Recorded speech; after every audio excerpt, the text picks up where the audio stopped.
Hey everyone, welcome back to my channel. Today in this video, I will discuss with you factors contributing to the growth of organized retailing in India. कि India में जो organise retailing है उसकी जो growth हो रही है उसको कौन कौन से फैक्टर्स अफेक्ट करते हैं।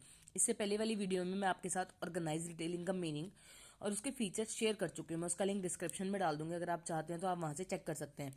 तो चलिए स्टार्ट करते हैं। रिटेलिंग को कौन कौन से फैक्टर्स अफेक्ट करते हैं इंडिया में। Growth of middle class customers, जो मिडिल क्लास कंज्यूमर है इंडिया में वो इंक्रीज हो रहे हैं। इंक्रीज होने की वजह क्या है कि उनकी इनकम इंक्रीज हो रही है और वो अब क्वालिटी प्रोडक्ट्स बाय करना चाहते हैं और उसके लिए वो उन्हें डिसेंट अमाउंट यानी ठीक अमाउंट पे भी कर देते हैं।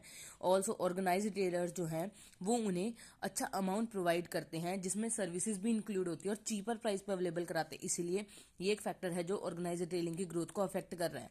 दूसरा क्या है, ग्रोइंग कंज्यूमरिज्म। कंज्यूमरिज्म में क्या है, कंज्यूमरिज्म एक प्रोटेस्ट है जिसमें कस्टमर्स को क्या चाहिए, अनफेयर बिजनेस प्रैक्टिसेस नहीं चाहिए। कस्टमर को क्या चाहिए होता है कि उसकी डिमांड कंप्लीट हो, कंफर्ट को ध्यान रखते हो, उसके कन्वीनियंस को ध्यान रखते हो, टाइम को, लोकेशन को ध्यान रखते हो, और ये सारा ऑर्गेनाइज रिटेलिंग में हो रहा है। तो ये भी ऑर्गेनाइज रिटेलिंग की ग्रोथ का एक फैक्टर है जो उसे कंट्रीब्यूट करता है। Increase in number of working women. India में number of working women increase हो रही है, स्पेशली इन अर्बन एरियाज। हाँ, हो रूरल एरियाज में भी रही है पर अर्बन एरियाज में ज्यादा है। लिटरेट है, क्वालिफाइड है, उन्हें वर्क भी मेंटेन करना होता है, होम भी, सारे काम मेंटेन करने होते हैं।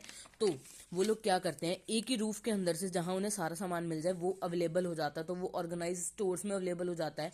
इसलिए वो लोग ऑर्गेनाइज स्टोर्स प्रेफर करते हैं। लार्ज इकोनॉमिक्स, जो ऑर्गेनाइज स्टोर्स होते हैं वो क्या करते हैं, ह्यूज स्केल पे ऑपरेट करते हैं।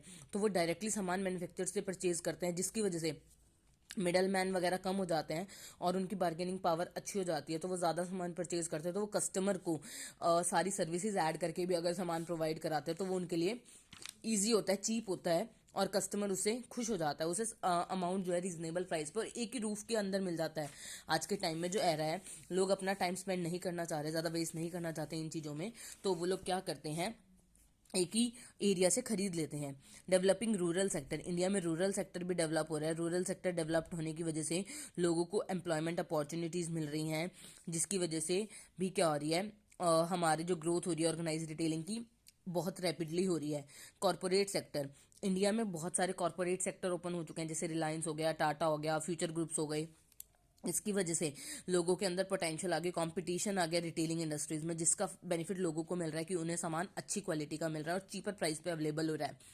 Entry of foreign retailer, Indian government ने क्या किया था, फॉरेन डायरेक्ट इन्वेस्टमेंट को रिटेलिंग बिजनेस में इन्वॉल्व कर लिया था, जिसकी वजह से हमारी ऑर्गेनाइज रिटेलिंग को क्या मिला था, एक बूस्ट मिला था और हमारी ऑर्गेनाइज रिटेलिंग बहुत लार्ज स्केल पे इंडिया में हो रही है।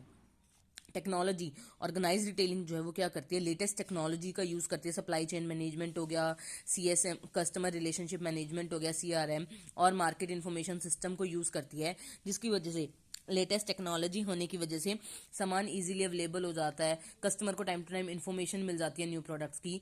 तो ये भी ऑर्गेनाइज रिटेलिंग का एक बेनिफिट है। इंक्रीज इन इनकम, इंक्रीज इनकम कैसे इंक्रीज हो रही है, लोग लिटरेट हो रहे हैं, लोग पढ़ रहे हैं, इनकम इंक्रीज हो रही है। अर्बन एरियाज के साथ साथ रूरल एरियाज में भी, रिमोट एरियाज में भी, इन सब में भी इंक्रीज हो रहा है। तो वो लोग क्या चाह रहे हैं, ऐसे प्रोडक्ट्स परचेज करना चाह रहे हैं जिनसे उनकी क्या हो जाए, सेटिस्फैक्शन हो जाए। इसलिए क्या हो रहा है, हाँ, हमारा ऑर्गेनाइज रिटेलिंग अच्छे से ग्रोथ हो रहा है। मीडिया एक्सप्लोजन, हम आजकल के टाइम में मीडिया है, इंटरनेट चल रहा है, all of us we use the internet. तो मीडिया एक्सप्लोजन से हम क्या करते हैं, इंटरनेट के थ्रू फॉरेन से चेक करते रहते हैं। फॉरेन के यहाँ बताया गया, वेस्टर्न कल्चर के बारे में बताया गया है कि हम टाइम टू टाइम क्या करते रहते हैं, न्यू न्यू प्रोडक्ट्स के बारे में इन्फॉर्मेशन लेते रहते हैं। बेटर क्वालिटी प्रोडक्ट्स कहाँ से मिलेंगे, कौन सी ऑर्गेनाइजेशन से मिलेंगे, या चीपर प्राइस किसका होगा। इंडिया में अलग अलग तरह के लोग हैं, कुछ जो होते हैं चीपर प्राइस देख के प्रोडक्ट अवेलेबल खरीदते हैं, कुछ होते हैं क्वालिटी वाइज खरीदते हैं। तो ये सारा इफेक्ट किसके पड़ रहा है, ऑर्गेनाइज रिटेलिंग पे पड़ रहा है। आई होप आपको ऑर्गेनाइज रिटेलिंग के फैक्टर्स क्लियर हो गए होंगे। अगर आपको कुछ डाउट है तो आप मुझसे कमेंट सेक्शन के थ्रू पूछ सकते हैं। Stay tune for more videos. Thank you for watching.